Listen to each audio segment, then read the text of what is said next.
Well, as the title suggests, I 27F have always had a tumultuous relationship with my parents. It was not easy growing up around them. You see, both of my parents were overachievers. They competed to be the topper through their high school and got into the same university. Not knowing anybody there, they stuck close to each other, and over the next few months, it translated into something more. Both of them are extremely talented and clearly geniuses. They have high-paying jobs and we have quite a comfortable life.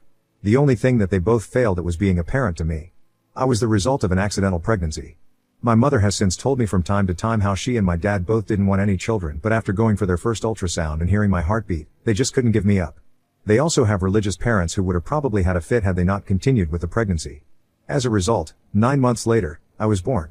Now my parents, being both overachievers, had their first fight about who would be staying at home. Ultimately, it was decided that since my mother had sacrificed enough while she was pregnant and earned more than my dad, she would be the one working while my dad would take care of me at least until I was old enough to be taken care of by a babysitter. As a child, I remember my parents would make me go through insane tests to judge whether or not I was a genius. I have heard from my grandparents that my parents would only allow me to play with blocks or card games. I was not allowed to paint as they didn't want me to develop an affinity to become a painter as an adult. I was also not allowed to watch TV like any other normal child. They would let me play with the piano in the hopes that one day with proper training I could sit down and master it. Everything that I did or ate was also closely monitored by them. I was not allowed to eat any junk or chocolate whatsoever. I remember going to birthday parties and not being allowed to eat cake or any junk since my parents would have notified the host regarding this. As you can already guess, my childhood was pretty horrible. I would watch everyone else have a normal childhood while I was treated like a science project in the hopes that I would one day turn out to be a genius. The only happy times I remember were when I spent my weekends with my grandparents. I was lucky enough to have both sets of grandparents who would spoil me silly and they didn't care about my parents' so-called rules. I would sometimes watch old black and white movies with my grandfather when I was with him, which I absolutely loved. I guess it's true when they say that the stricter the parent is, the sneakier the child becomes. Despite their efforts to control every aspect of my life, I developed a rebellious streak, fueled by a desire for normalcy and the freedom to make my own choices. As I started to get older, like any other teenager, I realized that I could do anything that I wanted as long as I didn't get caught by my parents.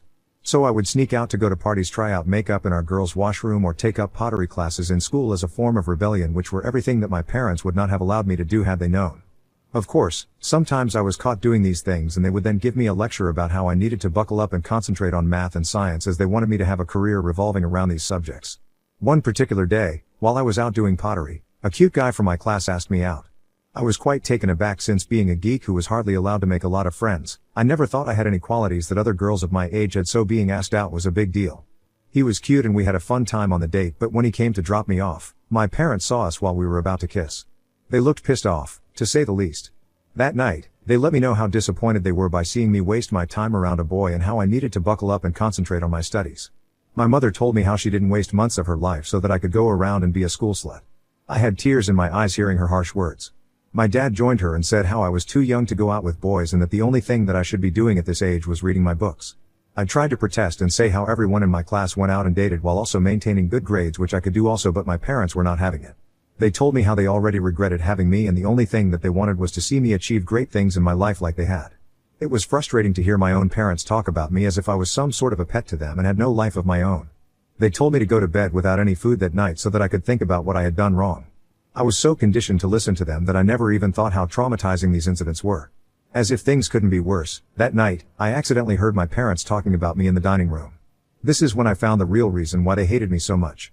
I stood frozen in shock as my parents discussed how they regretted having me and my dad wished that they would have had a son instead of a daughter, because at least then they would have had something to be proud about. My heart sank hearing for the first time how much they really hated me. I remember going to bed feeling absolutely numb. Since that day, I never did anything that my parents didn't like.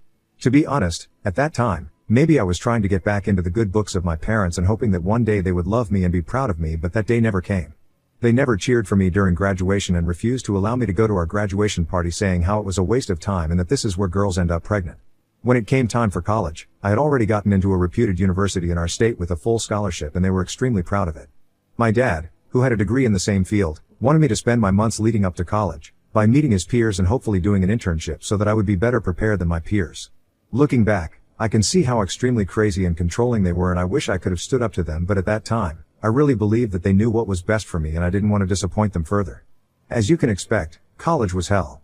Although I liked studying biology, during college, I realized that I never wanted to pursue a degree in this. No matter how much time I spent in the library cramping the syllabus, I hated this subject more and more. During my second year, I fell into depression since I knew that I could never talk to my parents about this and my grades were suffering. It was during this time, when I was at the lowest point of my life, that I met Gerald, who would later become my husband. He is the funniest, carefree person I have ever met in my life, and spending time with him always makes me feel light. Unlike my parents, Gerald came from a warm and supportive family. His parents were the antithesis of mine, loving, caring, and understanding.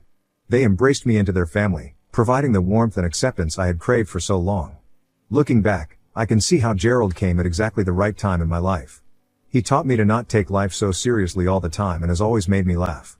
When I finally opened up to him about my life and my parents, he was shocked, to say the least.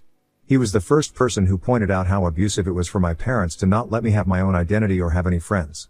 Spending time with him more and more made me feel like I finally woke up from a long slumber and was finally able to see things clearly. I started to realize how I had lived all my life trying to please my parents by doing everything that they wanted, when in reality I should have stopped and thought about if it pleased me also. Because my grades were suffering during this time, my parents decided to meet up with me. As usual, without even asking about how I was doing or whether or not I was well, they launched into a lecture about how disappointed they were to see my grades and how they were embarrassed that their friends and family might find out that their daughter was securing such poor marks. I scoffed, hearing how ridiculously self-obsessed they were. They had the audacity to worry about others when I was clearly not doing okay. This is when I finally stood up to my parents and told them how much I hated studying biology and I had been thinking about changing my degree to psychology. They freaked out and told me how they could not allow me to waste away my life by choosing such a demeaning degree. To them, pursuing a degree in psychology was equivalent to being a failure in life. However, I told them that I was an adult now and I was going to study something that made me happy rather than study biology and be depressed for life. We had a huge fight and in the end, I had to involve my grandparents as my parents started threatening me, saying how they would make my life hell and they would never see my face again. My grandparents stood by me and warned my parents to not pressure me into doing something that I didn't want to do. They threatened my parents, saying that if they cut me out of their lives then they would do the same with them. It was a long fight, but ultimately, I was able to change my degree. It was liberating for me to finally study something I was passionate about. This is when I was finally able to enjoy my college. I was able to wake up in the mornings without feeling anxious or eat my food without worrying about my future. I would spend my mornings at class or working hard at the library and my evenings with Gerald exploring the city and having a good time with him. After dating him for 2 years, I thought it would be a good time to introduce him to my parents since his parents already knew about us. When my parents met Gerald, they immediately had a problem, just like I had already anticipated. They hardly interacted with him and kept quiet throughout dinner. After he left, they immediately told me how I needed to stay far away from men like him since he came from a lowly background and was pursuing a degree in arts which they absolutely hated. They even went as far as to tell me that he was probably with me because he wanted his hands on their money in the future and they wanted me to break it off. I found their reasoning absolutely ridiculous and preposterous, since Gerald and I had been dating for a long time and he had never asked me anything regarding my parents' assets. The only thing he knew about my parents was from what I had told him about my childhood. He clearly loved me as much as I loved him, and it was sad that my parents couldn't see the love between us. My grandparents, on the other hand, had a completely opposite reaction when they met Gerald for the first time. They were so happy to meet him and couldn't stop gushing about how well-mannered and respectful he was. As much as my parents hated and protested about it, I went on to marry Gerald after we both had graduated from college and had our own jobs. Marrying Gerald has been the best decision of my life because no one has ever taken care of me the way he does. I remember when I used to live with my parents, I never felt at home with them since they were always so cold to me, but after marrying Gerald, we have been able to build this home for ourselves in another state thousands of miles away from my parents, where I feel warm, fuzzy and comfortable. Fast forward a year later and I got pregnant. I had been traumatized by my parents in my childhood as they never wanted me to begin with, so I was afraid at first to tell Gerald that we were pregnant in case he would react like my parents, but to my shock, Gerald was over the moon after hearing the news. He hugged me and said how excited he was to become a parent. His reaction was totally different from what I had expected, and it made me feel so much better about starting our little family. His happy reaction made me reflect on my own upbringing. I realized that I wanted something different for my child, a loving and nurturing environment, free from the suffocating expectations and tests my parents had subjected me to. Once when we went for my gyno appointment during my pregnancy expecting the usual checkup, the doctor shared an unexpected news with us: we were going to have twins. I couldn't believe it at first. The ultrasound screen showed 2 tiny heartbeats, and I remember looking at Gerald with a mix of shock and excitement. Twins. It meant double the joy, but it also meant preparing for a bigger family than we initially thought. As reality sunk in, Gerald and I started adjusting our plans. We needed to make space for 2 cribs in the nursery and buy double the baby clothes and diapers. It was both overwhelming and thrilling to think about raising 2 little ones at the same time.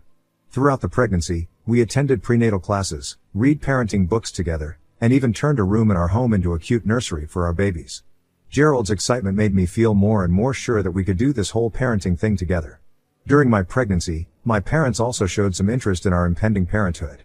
Surprisingly, they told me how excited they were to meet my children. However, my guard was up, and I couldn't help but wonder about their sudden change in behavior. When it was time to reveal the gender of our babies, Gerald's parents set up a small celebration with all our close family and friends. My parents had flown in to be there for the celebration and were staying at a hotel nearby. The atmosphere was buzzing with anticipation as everyone gathered to learn the genders of our twins. The moment arrived, and Gerald's mother handed us 2 sealed envelopes containing the gender details since she had talked with our doctor and already knew the news to prepare everything for us. As we opened the envelopes, excitement filled the room as we saw each had a card inside, a pink card for our baby daughter and a blue card for our baby son. Our eyes widened in shock as we realized that we were having both a son and a daughter. The joyous cheers echoed as everyone ecstatically hugged us. Gerald's parents were brimming with pride, my grandparents were thrilled, and our friends congratulated us warmly. However, amid the celebration, I noticed something odd. My parents' faces fell in disappointment. While everyone else was hugging us and expressing their happiness, my parents remained quiet and distant. They didn't come forward to congratulate us, and their lack of enthusiasm stood out in the room. After the celebration, I couldn't shake off the uneasy feeling caused by my parents' strange behavior. I decided to confront them, seeking an explanation for their unexpected reaction. We sat down, and I asked them directly why they seemed distant during such a joyous occasion. Their response caught me off guard. They confessed that they were disappointed with the gender reveal. According to them, they had hoped both my children would be boys. I was taken aback by their absurd thinking and couldn't believe that they would express such disappointment about the genders of their own grandchildren. Suddenly I remembered the conversation between my parents that I had overheard about how they had always wanted a son. It was then that I realized that they had not changed much over the years. I don't know whether it was my pregnancy hormones or my instinct kicking in as a mother, but I was extremely pissed that they dared to think like that about my unborn daughter. I started to yell at them loudly to get out immediately. My mother retorted back saying how I should behave more ladylike, but I did not care about her opinions anymore and almost shoved them out of my house. Gerald came running to be by my side, clearly concerned. I told my parents that clearly they had hated the fact that I was born, so now they wouldn't have the pleasure of ever knowing their grandchildren because I didn't want their sexist attitude polluting the minds of my babies. I shut the door to their stunned faces. Over the months, they tried to backtrack and send a half-hearted apology, but I remained firm about my decision. When their lame apologies didn't work, they tried to manipulate me by making me feel guilty, saying how as grandparents they needed to be in our children's lives, but I refused to yield. Gerald has had my back throughout this, and even he doesn't want our children to be anywhere near my parents. I just gave birth last week and it has been a surreal experience, to say the least. I think I have never been happier than the moment I held my 2 babies for the first time. Gerald was by my side throughout the birthing process and has been an incredibly understanding partner. His mother has been staying with us to help me out with the babies since unfortunately, Gerald couldn't get more days as leaves at his office. Yesterday morning, out of nowhere, I received a package in the mail. Inside were extravagant gifts, each with a hefty price tag. Accompanying the gifts was a note that read, "Flying to see you soon, my boy, your grandparents." I stared at the note in confusion and looked around at the gifts, suddenly realizing that all the gifts were meant for my son only. It was clear that somehow my parents, despite our last fight, were delusional enough to think that I would allow them to have a part in my son's life when they couldn't even bother to wish my daughter or me as a mother. Taking a deep breath, I composed a thoughtful but firm message to send to them on the phone. I straight away made it very clear that their presence in our lives was not welcome anymore and that they would get to see their grandchildren. I warned them that if they showed up on our doorstep, then I would be calling the police on them. I knew it would ignite a storm, and it did. My parents responded with a barrage of messages and calls, accusing me of being ungrateful and stubborn. I have ignored their calls and left their messages on read. According to them, I am trying to be controlling by not allowing them to have a relationship with my son when clearly they have all rights as a grandparent. I don't think I can allow them to disrespect my daughter like that, hence I don't want their presence in our lives and believe cutting them off is the right decision. Ida for cutting off my parents from our lives after what they have put us through? Update 1. Wow, I did not expect so many comments in a matter of a few hours. I am glad to see a majority of you agree that what my parents have done cannot be forgiven. I quite agree, since I don't want my daughter to grow up to see them favor my son over them. I don't want her to have the same trauma or self-esteem issue that I have as a result of my parents' toxic upbringing. It boggles my mind how my parents can be so educated yet have such predated opinions. They made my life a living hell while growing up, and I know if I continue to allow them in our lives, they might impose their beliefs on my children, and I don't want that. Fortunately, Gerald, his parents, and my grandparents have been there for me during this time. My grandparents are furious that my parents are favoring my son over my daughter and have made it clear to me that they supported my decision to cut them out of our lives. They have also talked with our parents, but I don't know how well that has gone.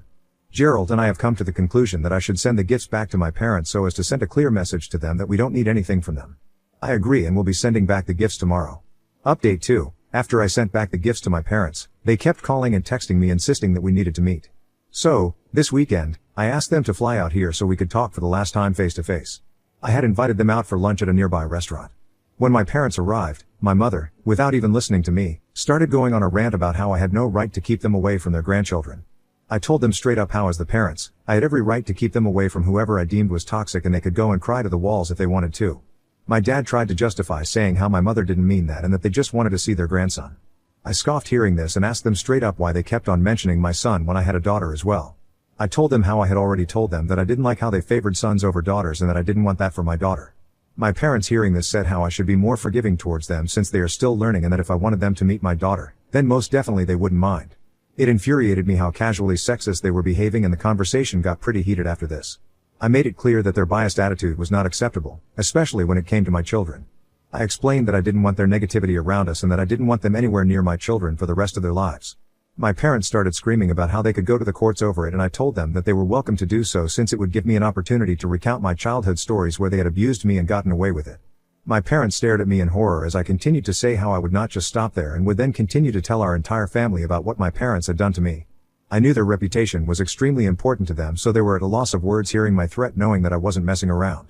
There were several minutes of arguing back, but ultimately I told them firmly that I couldn't have them in our lives anymore and they could crib about it as much as they could since my decision was never going to change. I walked away from them that day with the satisfaction that my children could never be traumatized by them the way that I was while growing up. It hasn't been an easy decision, but I had to prioritize the well-being of my family. Gerald has been a huge support throughout this. We have blocked them so they have no way to reach out to us.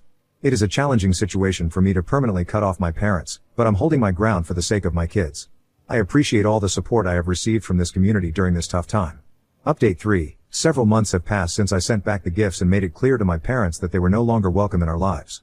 Thanks to a lot of comments about my parents possibly going to court over not being allowed in our children's lives, Gerald and I decided to consult with a family lawyer to explore legal options, and we were assured that there was no way that their claim would hold any ground since I have thousands of text messages of how abusive my parents are towards me. We feel assured now that they can't do anything to us now. On a positive note, we've been enjoying the time with our twins and creating beautiful memories as a family.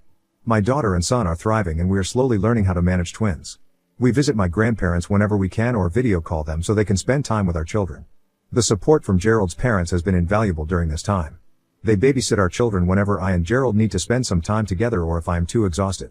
Our little family unit is strong, and we're determined to shield our children from the negativity that affected my own upbringing. I appreciate the ongoing support from everyone. It reinforces my belief that prioritizing the well-being of my children is the most important responsibility I have as a parent.